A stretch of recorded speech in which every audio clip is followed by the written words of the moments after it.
Hi all, welcome back to our channel J show. ഇന്നൊരു requested cooking video ആയിട്ടാണ് ഞങ്ങൾ വന്നിരിക്കുന്നത്. ഇതൊരു ഹെൽത്തി റെസിപ്പിയാണ്, ബ്രോക്കലി ചെറുപയർ തോരൻ.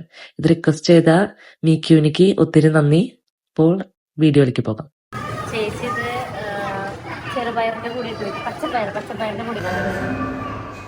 ഇൻഗ്രീഡിയൻസിലേക്ക് നോക്കുവാണെങ്കിൽ ഒരു മീഡിയം സൈസ് ബ്രോക്കലി വൃത്തിയായി കഴുകി ചോപ്പ് ചെയ്ത് വെച്ചിരിക്കുന്നത്.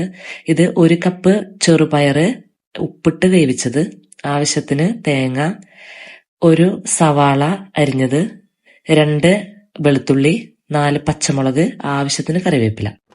ഇനി നമുക്ക് പാൻ ചൂടാക്കി അതിലേക്ക് വെളിച്ചെണ്ണ ഒഴിച്ച് കടുക് ആവശ്യത്തിന് പൊട്ടിച്ചതിന് ശേഷം 2-3 വറ്റൽമുളകും കൂടി ഇട്ട് വാട്ടി അതിലേക്ക് നമ്മുടെ അരിഞ്ഞു വെച്ചിരിക്കുന്ന ഇൻഗ്രീഡിയൻസ് ഓരോന്നും ചേർത്ത് കൊടുക്കാം. പിന്നെ വേവിച്ച ചെറുപയർ എന്ന് പറഞ്ഞല്ലോ, നമ്മൾ തലേദിവസം വെള്ളത്തിൽ ഇട്ട് വെച്ചിരിക്കുന്ന ചെറുപയറാണെങ്കിൽ ഒറ്റ വിസലും ഇടാത്ത രാവിലെ എടുത്ത് കഴുകിയെടുക്കുന്ന ചെറുപയറാണെങ്കിൽ 3 വിസലും അടിച്ച് വേണം നമ്മളത് വേവിക്കാൻ. നമ്മളിവിടെ 1 കപ്പ് ചെറുപയറാണ് ഉപയോഗിച്ചിരിക്കുന്നത്. അതുപോലെ ബ്രോക്കലി ഉപയോഗിക്കുമ്പോൾ ഞങ്ങളിവിടെ ഉപ്പും മഞ്ഞളും ഇട്ട ചൂടുവെള്ളത്തിൽ 10-15 മിനിറ്റ് മുക്കി വെച്ചതിന് ശേഷമാണ് അരിഞ്ഞ കറികൾക്ക് ഉപയോഗിക്കുക.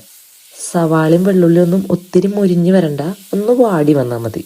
അതിനുശേഷം ആവശ്യത്തിന് ഉപ്പ് ഇട്ട് കൊടുക്കുക. അത് ഇതിലേക്ക് നമ്മൾ വേറെ ഉപ്പൊന്നും ചേർക്കണില്ല. ഇനി ബ്രോക്കലി ഇട്ടതിന് ശേഷം മാത്രമേ നമ്മൾ ഉപ്പ് ചേർക്കുള്ളൂ. അപ്പോൾ ഇതൊന്ന് പെട്ടെന്ന് വാടി കിട്ടാൻ നമ്മളൊരൽപ്പം ഉപ്പ് ചേർത്ത് കൊടുക്കുക.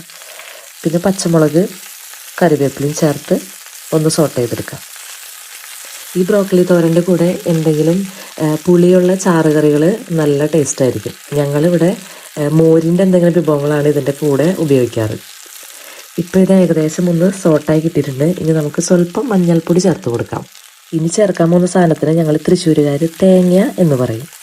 തേങ്ങയിട്ട് ഒന്ന് മിക്സ് ചെയ്ത് കഴിഞ്ഞാൽ നമുക്ക് നമ്മുടെ മെയിൻ ഇൻഗ്രീഡിയൻറ്റ് ബ്രോക്കലി ചേർത്ത് കൊടുക്കാം. ഞങ്ങൾ ഈ ബ്രോക്കലി ഹെൽത്തിന് നല്ലതായതുകൊണ്ട് തന്നെ പലതരം റെസിപ്പിക്കൂടെ ഇതൊന്ന് കഴിക്കാൻ നോക്കിയിരുന്നു.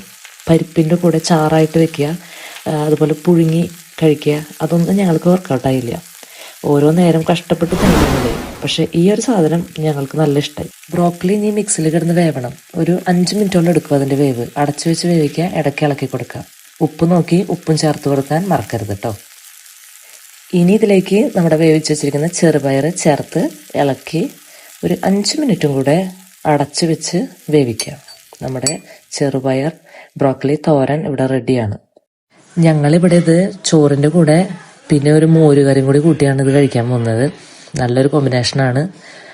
ഇത് അനിതേച്ചിയുടെ റെസിപ്പിയാണ്. അനിതേച്ചി വോയിസിൽ വരില്ല, വീഡിയോയിൽ വരില്ല എന്ന് പറഞ്ഞുകൊണ്ട് ഞാൻ ചെയ്തു.